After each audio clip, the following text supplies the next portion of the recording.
केवड़िया सतगुरु। भव सागर तीरी आयो पायो जी मैंने, भव सागर तीरी आयो पायो जी मैंने। राम रतन धन पायो, पायो जी मैंने राम रतन धन पायो।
प्रभु गिरधर नागर, माई मीरा के प्रभु गिरधर नागर। हरस हरस जस गायो पायो जी मैंने, राम रतन धन पायो पायो जी मैंने राम रतन धन पायो, पायो जी मैंने राम रतन धन पायो।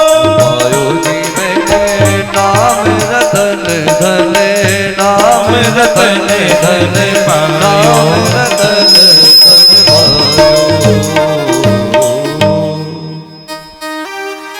अरे पायो जी मैंने नाम रतन धन पायो। कोई गायो? मैं तो न सुनियो, अब गाओ दी के जोर। अरे पायो जी मैंने नाम रतन धन पायो, पायो जी मैंने। महाराज माता रुक्मिणी कहती, प्रभु दुनिया का सच्चा धन है वो है आपका नाम रूपी धन प्रभु, वरना दुनिया का धन तो आता है जाता है। और माता रुक्मिणी को भगवान ने समझाया। इसी के उपरांत राज ऋषि परीक्षित ने भगवान सुखदेव से पूछा, गुरुजी भगवान के बेटा बेटी कितने हुए? पूछते ना आजकल। हाँ महाराज था को ब्याह हो गयो क्या? छोर चोरी कितना? राज ऋषि परीक्षित ने भी पूछ लिया, प्रभु भगवान कृष्ण की कितनी संतान हुई? आइए सुनते हैं। भगवान सुखदेव कह रहे हैं कि राजन एक एक सस्ता कृष्णस्य पुत्रां दश दशा बला।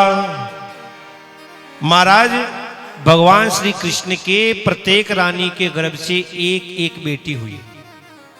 कितनी? एक एक बेटी। तो कितनी हो गई? 16,108 तो बेटियां हो गई भगवान के बेटे। भगवान सुखदेव कहते हैं, राजन प्रत्येक रानी के गर्भ से 10-10 बेटे हुए। हाँ मैं क्या लिखा है, एक एक सस्ता कृष्ण से पुत्राम 10 दशा बला। एक एक रानी के 10-10 बेटे हुई। कितनी हो गई जी? 1,61,080। कितने? हाँ ये तो भगवान के बेटे हुए। और जिनमें 80 का नाम तो भागवत जी में लिखा है। जो 8 पटरानियां हैं ना, इनके बेटों का नाम तो भागवत जी में ही लिखा है महाराज। इधर भगवान के 16,108 विवाह हुए, तो क्या बेटे पीछे रह सकते? महाराज प्रद्युम्न जी महाराज के भी कई विवाह हुए। एक मायावती के साथ हुआ, दूसरा महाराज ये रुक्मी की बेटी के साथ हुआ। और भगवान के पोता हुआ है जिनका नाम है अनिरुद्ध। प्रद्युम्न जी के बड़े बेटे का क्या नाम है? अनिरुद्ध। और महाराज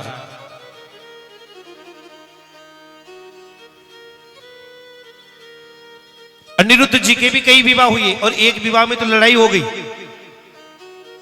आपको एक मीठी बात बताऊं क्या, याद आ गई सो बता दूं।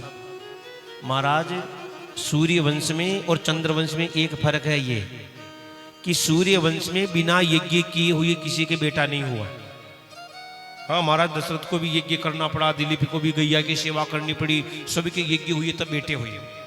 और चंद्रवंश में महाराज बिना लड़ाई की किसी की शादी नहीं हुई। प्रेम से बोलो जय श्री कृष्ण। वसुदेव जी का ब्याह हुआ तो लड़ाई, भगवान कृष्ण के सब ब्याह में लड़ाई हुई। एक भी ब्याह बताओ कोई शांति से हुआ क्या? अनिरुद्ध जी के प्रद्युम्न जी के विवाह में लड़ाई और यहां तक कि अनिरुद्ध जी के विवाह में भी लड़ाई। कहते हैं भगवान सुखदेव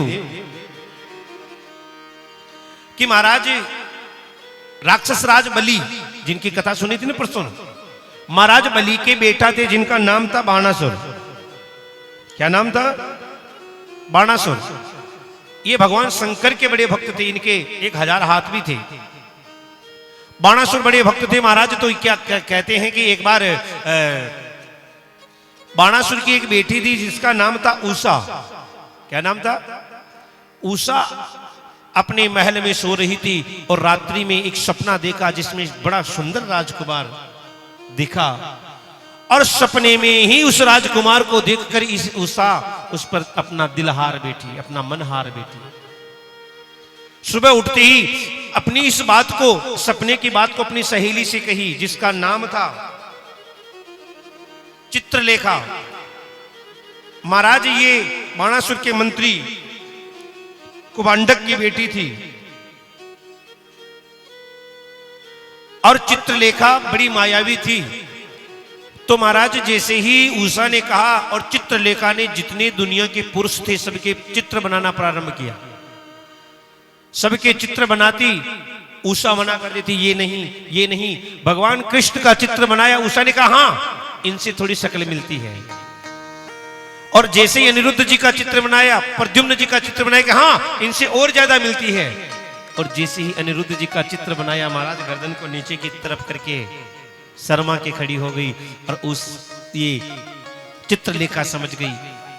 और चित्रलेखा ने माया के प्रभाव से, अपनी माया से, महाराज अनिरुद्ध जी सोए तो द्वारिका में थे और वहां से उठाकर ये बाणासुर की नगरी में ले आई। अब कई दिनों तक अनिरुद्ध जी महाराज उषा के साथ महल में थे। एक दिन सैनिकों ने शिकायत की, महाराज कई दिनों से राजकुमारी के शरीर में भी कुछ परिवर्तन देखने को मिल रहा है। और दूसरी बात, रात्रि में महाराज यहां से किसी पुरुष के बोलने की आवाज आती है। और एक दिन महाराज बाणासुर अकस्मात उषा के महल में चले गए और अनिरुद्ध जी पलंग पर बैठे थे और अनिरुद्ध जी को पकड़ के बंदी बना लिया, जेल में डाल दिया।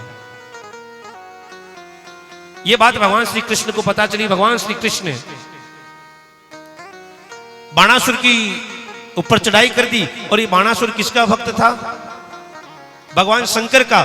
तो महाराज बाणासुर की सहायता के लिए भगवान शंकर खुद चले आए और यहां भगवान शंकर में और भगवान कृष्ण में बड़ा भयंकर युद्ध हुआ। शीतल ज्वर उष्ण ज्वर में बड़ा युद्ध हुआ। बड़ा भयंकर वर्णन है भागवत जी में भगवान कृष्ण और भगवान शंकर के युद्ध का। और अंत में भगवान शंकर ने अपने चेला को समझाया, बाणासुर को समझाया, कार्य भैया मान जाने, तेरी बेटी भगवान के पोते की बहू बन रही है, इसमें क्या आपत्ति है। और महाराज बाणासुर ने युद्ध रोका और अपनी बेटी उषा का विवाह किनके साथ किया? अनिरुद्ध जी के साथ कर दिया। प्रेम से बोलो। यहां सज्जनों भगवान श्री कृष्ण के 1,61,080 पुत्र हैं, पौत्र पर पुत्र। और वहां तक तो महाराज गिनती करोड़ों में से भी ज्यादा चली गई।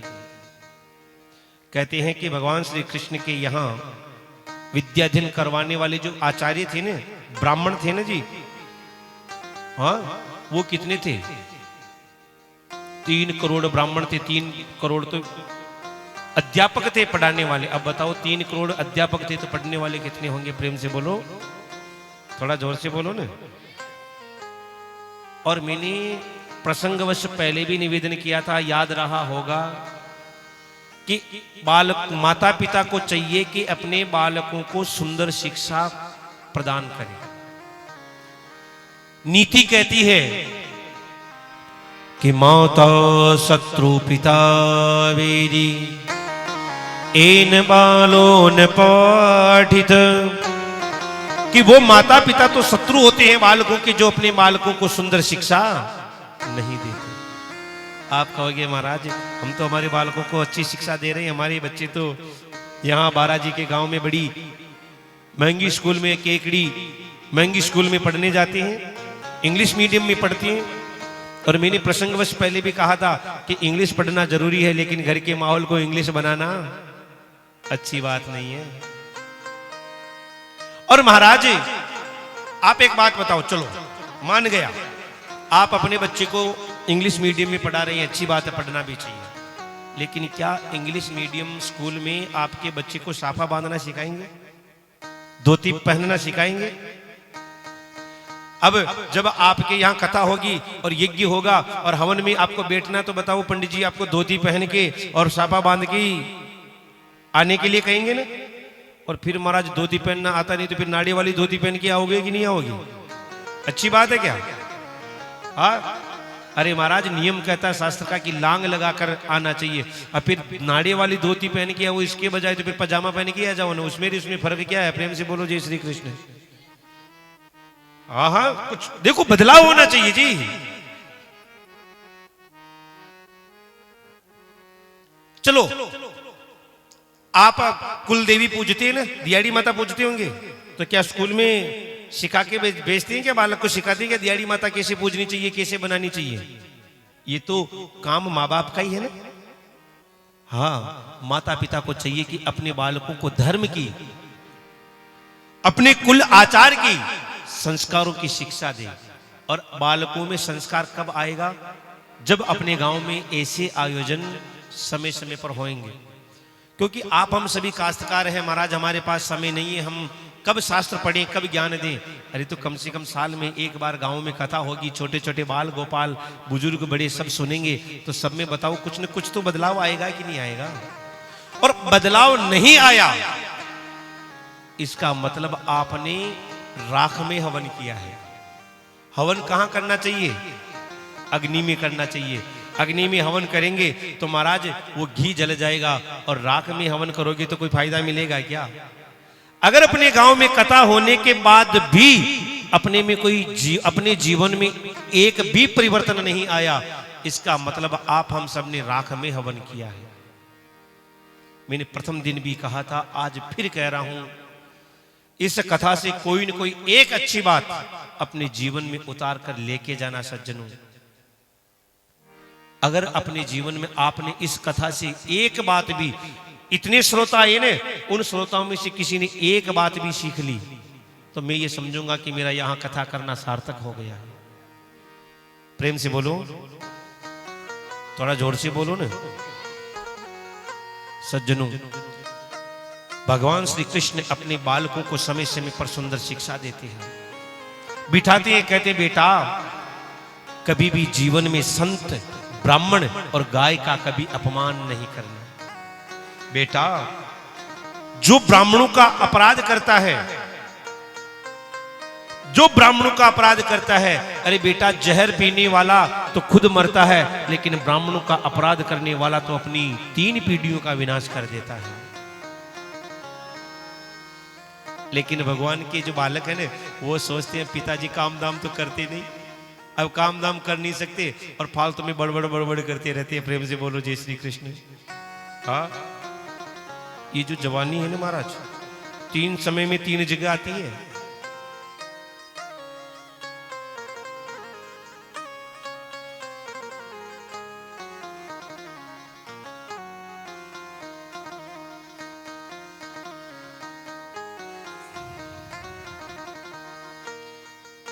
जवानी 3 समय में, 3 उम्र में 3 जगह पे आती है। बचपन में जवानी पैरों में आती है। आपने देखा होगा छोटे छोटे बच्चे कितने दौड़ जाते हैं, पूरे दिन में छोटे बच्चे 5 6 7 7 साल का बच्चा पूरे दिन इतना दौड़ जाता। महाराज ठंडी में बिना चप्पल दौड़ लेगा तो भी ठंडी नहीं लगेगी, भरी गर्मी में वो नंगे पांव दौड़ जाएगा तो भी उसके पैर नहीं जलेंगे। और आप थोड़ी देर देखिए चल के बता दो महाराज सुबह ही नाक सुड़ सुड़ करने लग जाएंगे कि ठंडी लग गई है। क्यों? क्योंकि बचपन में जवानी पैरों में है और इस उम्र में आने के बाद प्रेम से बोलो जय श्री कृष्ण, यहां रहती है फिर कुछ दिखता ही नहीं है। हाँ, और फिर इस उम्र में आने के बाद बुढ़ापे में, बुरा मत मानिएगा मेरी आप, लेकिन बुढ़ापे में महाराज जवानी जीभ पर आ जाती है। अब काम दाम तो करते नहीं है और बोलते रहते हैं। बेटा कहता का, अब माता पिता जो कहते हैं महाराज वो अपना अनुभव बताते, बेटा ऐसा करोगे तो ऐसा होगा। लेकिन अपन क्या सोचते हैं कि इनसे काम दाम तो होता नहीं है और फालतू में बड़बड़ बड़बड़ बड़बड़ करते रहते हैं। भगवान के पोते भी यही सोच रही हैं, भगवान के पुत्र पुत्र इत्यादि यही सोचते हैं कि पिताजी काम धाम के रहे नहीं और अब केवल बड़बड़ करते रहते हैं। भगवान को पता था कि मेरे परिवार को ब्राह्मण का श्राप लगेगा, उससे मेरा परिवार नष्ट होगा। कहीं लोग ये न कह दें कि भगवान ने अपने बालकों को शिक्षा ही नहीं दी। अभी कुछ दिनों पहले एक बड़ा मुद्दा चला था। अब चलो छोड़ो, अपन इसी बातें ना करें तो ठीक है। अपना तो अपनी व्यासपीठ का मंतव्य है कि अपनी मर्यादा में रह के अपन बात करें। हाँ ठीक है, समाज में जागृति आनी चाहिए, लेकिन ध्यान दे के सुनिएगा सज्जनों, आपको मैं एक बात और कह दूं कि अगर बेटी को सुधारना है, संतानें सुधरती है दादा दादी से, माँ बाप से आज तक कोई बेटा बेटी नहीं सुधरा है। बालकों में संस्कार लाना है तो बालकों को अब उनके दादा दादी के पास जरूर छोड़ना चाहिए। लेकिन आजकल तो महाराज एकांकी परिवार हो गई ना, छोटा परिवार सुखी परिवार। जैसे ही बाल बच्चे होने लगते हैं, हमने तो हमारी फैमिली प्लानिंग कर रखी है महाराज, अलग कमरा बना लिया और दोनों पति पत्नी और बालक अलग रहने लगे। यहां तक कि दादा दादी के पास जाने तक नहीं देते हैं, छोरो जाए तो बगड़ जाए, ये कानकी की हिका ही नहीं।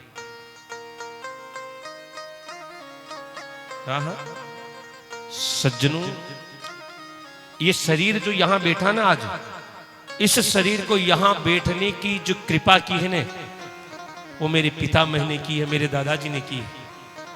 अगर इस शरीर पर मेरे दादाजी की कृपा नहीं होती ना, तो शायद मैं किसी फैक्ट्री में काम कर रहा होता या कहीं और जगह नौकरी कर रहा होता।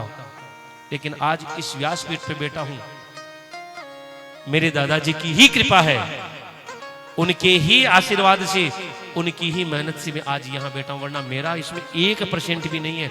शायद उन्होंने जितना दिया उससे और मैंने कम कर दिया है। सज्जनों, औलादें सुधरती है, बेटा बेटी सुधरती है तो दादा दादी से सुधरती है। प्रेम से बोलो जय श्री कृष्ण।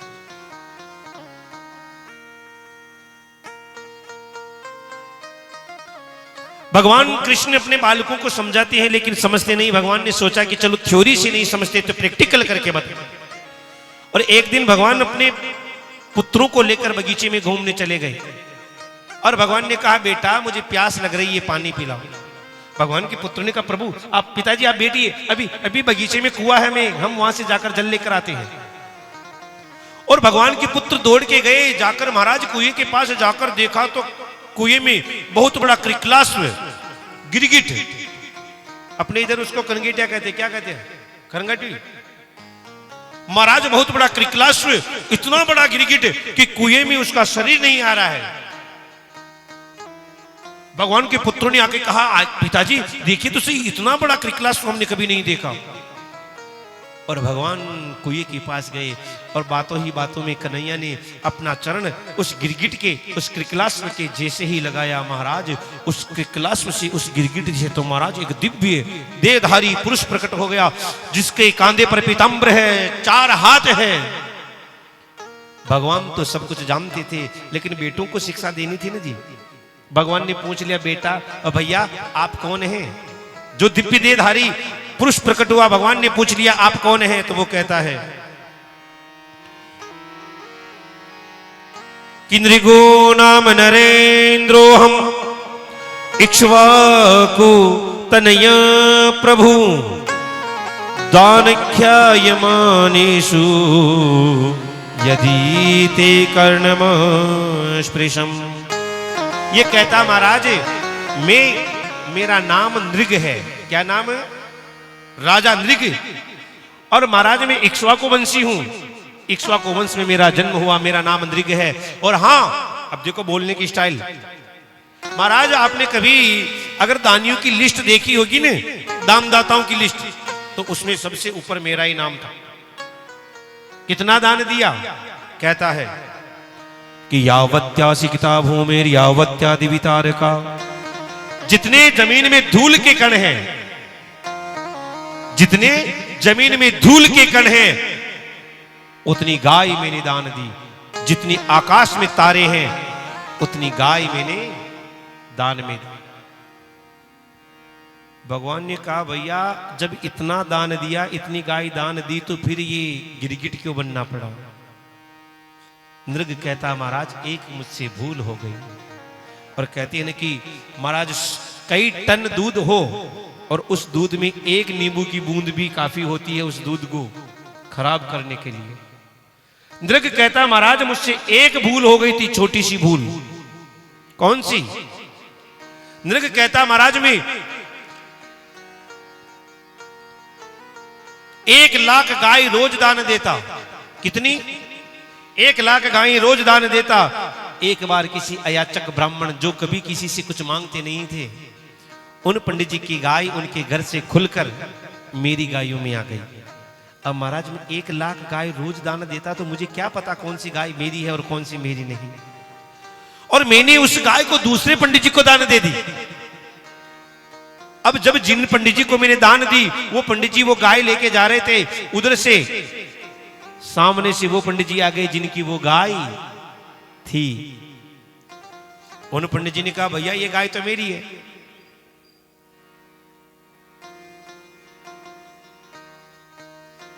भैया ये गाय तो मेरी है।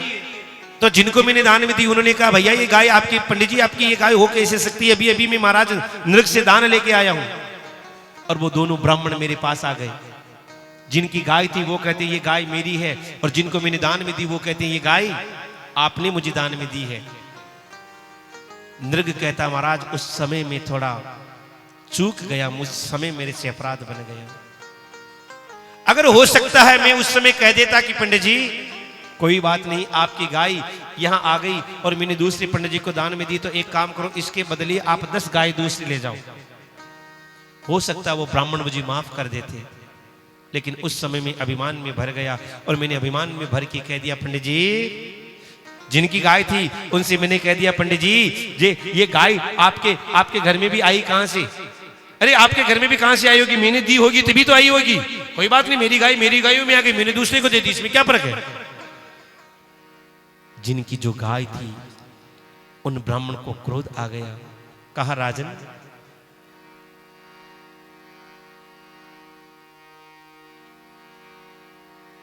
राजन मुझे इस बात का कष्ट नहीं है, मुझे इस बात का कष्ट नहीं है कि ये गाय मेरे पास नहीं रही। अरे जो गाय की सेवा करेगा दूध वो पिएगा, लेकिन मुझे दुख है तो इस बात का कि आप राज सिंहासन पर बैठकर भी न्याय करने में असमर्थ रहे। अरे तुम्हारी बुद्धि तो गिरगिट जैसी है। गिरगिट रंग बदलता है ना, कनगिटिया रंग बदलता है। अरे आप तो उसकी तरह रंग बदल रहे हो। अभी 5 मिनट पहले दान दे रहे थे और 5 मिनट बाद उस दान को गिनवा रहे हो। जाओ मैं तुम्हें श्राप देता हूं, गिरगिट बन जाओ। भगवान ने कहा बेटा देखा, किसी भी ब्राह्मण का अपराध करना, बेटा भगवान कह रहे हैं कि हिनस्ति विषमातरम वन्यरद्धि प्रशाम्यति कुलम समूलम दहती ब्रह्मस्वार निपावक। बेटा जो जहर पीता है जहर उसी को मारता है, लेकिन ब्राह्मण का श्राप रूपी जहर तो 3 पीढ़ियों का विनाश कर देता है। इधर बलराम जी ब्रजगमन, बलराम जी का ब्रजगमन होता है, बलराम जी ब्रज में जाते हैं। इधर पौंड्रक और काशीराज का भगवान उद्धार करते हैं। एक द्विध नाम का बंदर द्वारिका में आकर उत्पात करता है, उसका उद्धार। इधर दुर्योधन की बेटी थी जिसका नाम था लक्ष्मणा। क्या नाम था? लक्ष्मणा। और महाराज इसका स्वयंवर था और भगवान के पुत्र जाम्बुती, भगवान श्री कृष्ण की पत्नी जाम्बुती के पुत्र सांब पहुंच गए और महाराज सांब इसका हरण करके लेके आ रहे थे, तो कौरवों ने सांब को बंदी बना लिया और बलराम जी कुपित हो गए और इन कौरवों को दंड देना चाहा। महाराज हल टिका लिया हस्तिनापुर में कि यमुना में बहा दूंगा, और महाराज कौरवों ने अपराध स्वीकार किया। तो कहते कि आज भी हस्तिनापुर जो दिल्ली है ना, एक तरफ से दिल्ली की तरफ झुकी हुई है। प्रेम से बोलो। इसी के उपरांत राजऋषि परीक्षित ने पूछा, गुरुजी जिनके एक पत्नी है, जिनके एक पत्नी है, वो अपनी पत्नी को समय बराबर नहीं दे पाती, तो भगवान के तो 16,108 है। कौन सी पत्नी के साथ रहते और कौन सी के साथ नहीं रहते? भगवान की दिनचर्या कैसी रहती होगी बताओ ना थोड़ा। भगवान सुखदेव कहते, राजन यही शंका एक बार नारद जी के मन में भी आ गई थी। किनके मन में? नारद जी के मन में। और नारद जी के मन में आया कि भगवान किसके साथ रहते, किसके साथ नहीं रहते। और एक दिन सुबह जल्दी 5 बजे नारद जी महाराज यहाँ द्वारिका में पधारे, और द्वारिका में आए तो कहां? माता रुक्मिणी के महल में। देखा कि भगवान कृष्ण वहां स्नान कर रहे हैं, और जो सुना कि अरे नारद जी पधारे, भगवान झटपट से स्नान करके बाहर निकले, नारद जी को प्रणाम किया। ओहो धन्य भाग हमारे जो आप जैसे संत कर पधारे। और नारद जी को महाराज आसन पर बिठाया, नारद जी की चरण धोए, क्योंकि संत ब्राह्मण घर में आए तो चरण धोने चाहिए। अब महाराज नारद जी के चरण धोए, आसन पर बिठाया, 2 लड्डू भोग में लगाए और पूछ लिया किधर से आना हुआ। नारद जी ने कहा, महाराज मैं इधर से निकल रहा था ना, तो सोचा भगवान के दर्शन कर। अच्छा किया, अच्छा प्रभु चलूं? हाँ आते रहा करो। नारद जी वहां से निकले महाराज जाम्बुती के महल में, और जाम्बुती के महल में जाकर देखा तो भगवान सुंदर सुंदर वस्त्र पहन रही हैं। जो देखा नारद जी, ओहो धन्य भाग हमारे जो आप जैसे संत कर पधारे। अरे नारद जी विराजो, आसन पर बिठाया, फिर चरण धोए, 2 लड्डू फिर भोग लगाए। इधर महाराज सत्यभामा जी के महल में गई तो देखा भगवान सुंदर सुंदर आभूषण गहने पहन रही हैं, मुकुट पहन रही हैं। और जो देखा, ओहो धन्य भाग हमारे जो आप जैसे संत घर पधारे। फिर वही आसन पर बिठाया, चरण धोए, 2 लड्डू भोग लगाए। क्योंकि नाटक करने में तो एक नंबर है नहीं है। ऐसे करते करते नारद जी महाराज 10-20 पत्नियों के घर में गए। नारद जी ने मन में विचार किया, अगर एक एक पत्नी के घर में ऐसे इन्होंने किया, क्योंकि तो नाटकबाज है। हा? और अगर मान लिया मैं एक एक भगवान की एक एक पटरानी के महल में एक एक दिन एक एक रात रुक गया तो कितना समय लग जाएगा? 44 वर्ष 8 महीने और 28 दिन। नारद जी ने कहा कि ऐसे नहीं, मैं तो यूं जाऊंगा तो ये तो नाटकबाज है, हर बार नाटक करेंगे, चरण धोएंगे, भोग लगाएंगे। और अगर 16,000 बार मैंने चरण धुलवा लिए ना तो आधे चरण तो ऐसे घिस जाएंगे। हाँ? और 2-2 लड्डू भोग लगाए तो 32,216 बन जाएंगे। डायबिटीज नहीं होगी तो ऐसे हो जाएगी। नारद जी ने कहा अब अंदर नहीं जाना। अंदर नहीं जाएंगे तो खिड़की से झांक झांक कर देखेंगे कि है कि नहीं है, है कि नहीं है। और ऐसे करते करते नारद जी महाराज भगवान की प्रत्येक पत्नी के घर में जाते, कहाँ भगवान शस्त्र अभ्यास कर रहे हैं, कहाँ ब्राह्मणों के साथ वार्तालाप कर रहे हैं, कहाँ कथा सुन रही हैं, कहाँ मंत्रियों के साथ विचार विमर्श हो रहा है। प्रत्येक रानी के घर में नारद जी ने भगवान के दर्शन किए। और ऐसे घूमते घूमते घामते महाराज नारद जी फिर रुक्मिणी जी के महल में वापस आई। जितने में कितना समय बीत गया? 3 महीने। एक एक रानी के, क्योंकि सीढ़ियां चढ़ना, खिड़की से झांकना, फिर आना, टाइम तो लगता है ना महाराज। 3 महीने बाद नारद जी फिर खुद चल के आए। कहां? रुक्मिणी जी के महल में। फिर वही भगवान ने देखा, ओहो धन्य भाग हमारे जो आप जैसे संत घर पधारे। फिर नारद जी को बिठाया, आसन पर चरण धोए, फिर 2 लड्डू भोग लगाए। और भगवान ने पूछ लिया किधर से आना हुआ? नारद जी ने रोते हुए कहा, महाराज गया ही कहां जो आया हूं, 4 महीनों से यहीं तो चक्कर काट रहा हूं। क्या मतलब? नारद जी ने कहा, महाराज मैं ये देख रहा था आप कौन सी पत्नी के साथ रहते और कौन सी के साथ नहीं रहते। अभी 2 मिनट पहले जो भगवान नारद जी के चरणों में हाथ जोड़कर प्रणाम कर रहे थे, वही भगवान अब नारद के सिर पर हाथ रखकर कहते, बेटा नारद क्या कह रहे हैं, आइए सुनते हैं। कि ब्रह्मन् धर्मस्य वक्ताहं कर्ता तदनुमोदिता तच्छीलोकमां मास्तित पुत्र माकिद। भगवान कहते, बेटा नारद तू परीक्षा लेगा मेरी? अरे बेटा नारद तू क्या परीक्षा लेगा? रिश्ते में पुन तेरे दादाजी लगते हैं, तेरा पिता ब्रह्मा मेरी परीक्षा नहीं ले पाया, तू क्या परीक्षा लेगा? और नारद जी महाराज भगवान को प्रणाम करके पधारे। इधर महाराज हस्तिनापुर से इंद्रप्रस्थ से बुलावा आया कि हमें राजसूय यज्ञ करना है।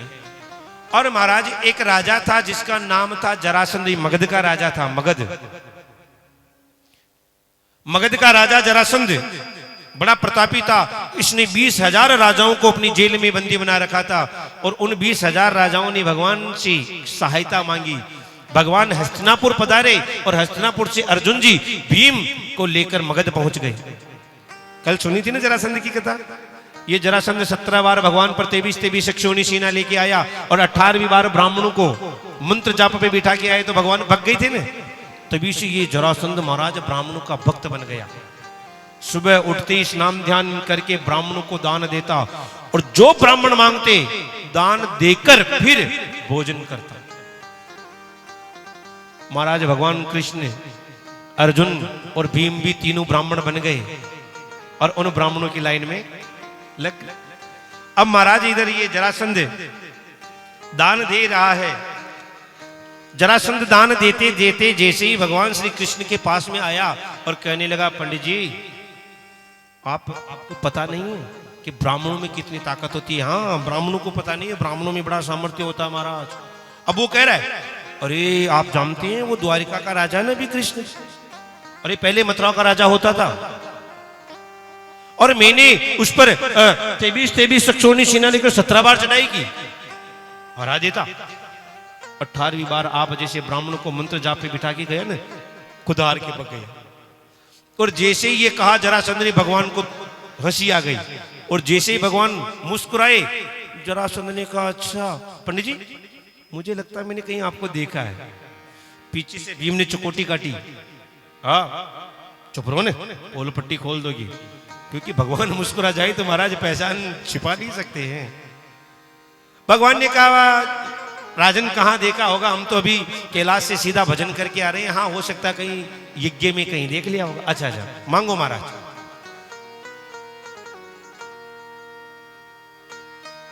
भगवान ने कहा कि राजन एक काम करो, पहले हमें वचन दो। क्या दो? वचन। जरासंध ने कहा, महाराज वचन की क्या आवश्यकता, आप तो मेरे प्राण मांग लो ना, प्राण देने के लिए तैयार हूं। भगवान ने कहा, नहीं वचन दो। अच्छा दिया वचन, मांगो आप। और भगवान क्या मांग रहे हैं कि युद्धम देहि नो राजन, युद्धम नो देहि राजेंद्र, द्वंद्वसो यदि मन्यसे, युद्धार्थिनो वयं प्राप्त राजन्यानान्यकांक्षिण।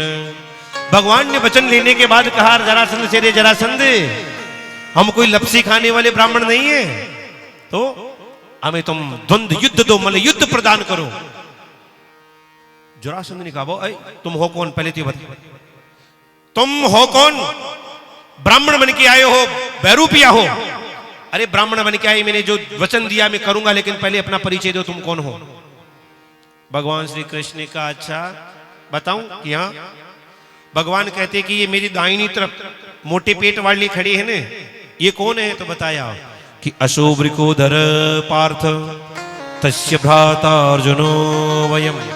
भगवान कहते मेरे ये दाई तरफ मोटे पेट वाले खड़े हैं ना, ये वृकोदर भीम हैं, और ये इधर जो खड़े दुबले पतले, ये इनके छोटे भाई अर्जुन हैं। और मुझे तो जान गए होंगे ना। जरासंध ने नहीं बता, जल्दी बताओ तुम कौन हो? भगवान कहते हैं कि अशोभृकोधरो पार्थ भ्राता तस्य अर्जुनो वयम, अनयोर्मातुलेयं मां कृष्णं जानीहि ते रिपुम। ये भीम है, ये अर्जुन है, और इन दोनों की मामा का लड़का मैं कृष्ण हूं जो तेरा जन्म जन्मांतर का शत्रु हूं। अब तो जरासंध ने कहा, मैंने इसकी बड़ाई इसके सामने ही कर दी। जरासंध कहता है, अच्छा मैं युद्ध करूं और वो भी तुमसे? और कहता है कि तेरे से, भगवान कृष्ण से कह रहा है कौन? जरासंध, कि तुमसे तो युद्ध करने लायक तुम हो रहे नहीं। कि क्यों? कि न त्वया भी ऋणया योत्से युद्धि विक्ल चेतसा मथुराम सपुरीम त्यक्त्वा समुद्र शरणं गता। अरे तुम तो भगोड़े हो, और भगोड़े से कोई युद्ध किया जाता है क्या? तुम तो रण छोड़ के भग गए, तुमसे युद्ध नहीं करूंगा। भगवान ने कहा, लो कर लो बात। 17 बार इसको हराया, उसको याद नहीं कर रहा। एक बार ब्राह्मणों के कारण क्या हार गया, बार बार उसी को याद कर रहा है। भगवान ने कहा, ठीक है भाई, मेरे से मत करो, इन दोनों से। कहता है कि अर्जुनो न भवे योद्धा। भाई अर्जुन बालक है, मेरे बेटे की उम्र का है, इससे भी युद्ध नहीं कर सकता। कि तो हाँ, भीमस्तुल्यो बलो मम। भीम ठीक ठाक है। महाराज भीम दादा की छाती फूल गई, दोनों को फेल कर दिया, मुझे ही पास किया। भगवान ने मनी मन कहा, अभी जीतोगे तब याद आएगी ना। अब महाराज मल युद्ध हो रहा है। युद्ध भी कौन सा? मल युद्ध, कुश्ती। पुराने जमाने में राक्षसों के यहां भी बड़ी नियम हुआ करते हैं। महाराज मल्लशाला बनी है, चारों तरफ सिंहासन लगे हैं, जिसमें अर्जुन, भगवान कृष्ण, लाखों नर नारी युद्ध देखते हैं। जरासंध ने कह दिया कि बीच में कोई नहीं आएगा, और पूरे दिन युद्ध में महाराज भीम और जरासंध दोनों लड़ते रहते हैं। महाराज वो उसकी छाती में घुसा मारता है, तो कभी वो उसकी छाती में घुसा मारता है, कभी वो उसको टांग पकड़ के नीचे पटक कर वो ऊपर बैठ जाता है, तो कभी वो उसके ऊपर बैठ जाता है।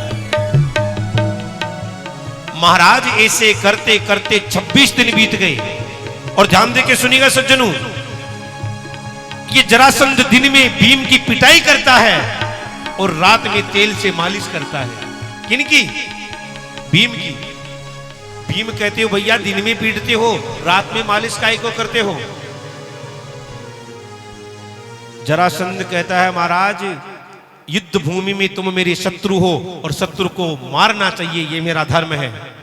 और आप यहां मेरे घर मेहमान पधारे हैं, और मेहमान की सेवा की जाती है, अतिथि का सत्कार किया जाता है, ये भी मेरा फर्ज है। मैं दोनों फर्ज पूरी करूंगा, युद्ध भूमि में पिटाई और यहां आपकी सेवा करूंगा। ऐसे युद्ध करते करते 26 दिन बीत गए। 26वें दिन अर्जुन भीम ने भगवान कृष्ण से कहा, कन्हैया चलो भैया, अपने को ये युद्ध नहीं जीतना, अपन तो चलो। क्यों? भीम दादा ने कहा, माया मेरी तो नस नस ढीली हो गई, अंग अंग दुखने लग गया है। भगवान ने कहा, आप लड़ाई तो करते हो लेकिन ढंग से नहीं लड़ते। भीम ने कहा, ढंग से लड़ना क्या होता है? भगवान ने कहा, लड़ते तो हो लेकिन मेरी तरफ नहीं देखते हो ना, इसलिए नहीं जीते। अच्छा, कल हार जाऊंगा लेकिन तेरी तरफ ही देखूंगा। और अगले दिन महाराज युद्ध होने लगा। इधर जरासंध और भीम बड़ा भयंकर मल युद्ध कर रहे हैं। भगवान श्री कृष्ण उच्च सिंहासन पर बैठे हैं, और भगवान ने इशारा किया, एक तिनके को लिया, बीच में से चीरा। इसको भीम ने देखा, और भीम ने मौका देखकर जरासंध को जमीन पे पटका। एक पैर पर अपने दोनों पैर रखे, और दोनों हाथों से जरासंध के दोनों हाथों से अपने दोनों हाथों से पैर पकड़ा, और पैर पकड़ के जोर से झटका दिया। जरासंध के 2 टुकड़े कर दिए, फेंक दिया।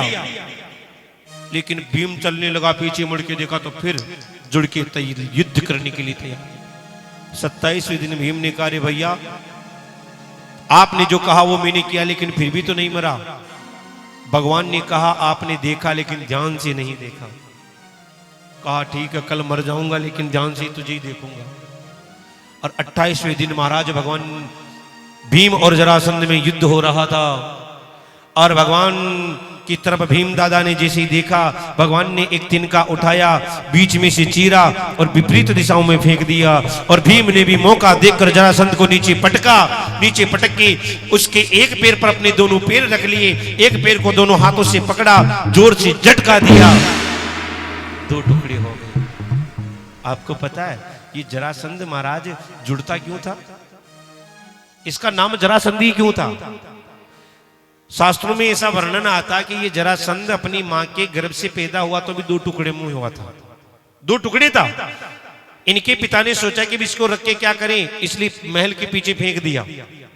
उधर से एक जरा नाम की राक्षसी थी जिसका नाम था जरा, उसने उठाया दोनों टुकड़ों को और जोड़ के बोलती है संध। संध यानी जुड़ना, आपा सांदबो खिवा ने पहले पुराना जमाना में, ये बोलती है संध, संध यानी जुड़ जा। और जरा नाम की राक्षसी के कारण ये जुड़ा, इसलिए इसका नाम हो गया जरासंध। और महाराज जरासंध को मारकर जरासंध की जेल में 20,000 जो सैनिक राजा हैं उनको बंदी गृह से मुक्त करवाया। उन राजाओं ने भगवान की बड़ी सुंदर स्तुति गाई। वो कहते हैं, कृष्णाय वासुदेवाय हरये परमात्मने प्रणत क्लेशनाशाय गोविंदाय नमो नमः।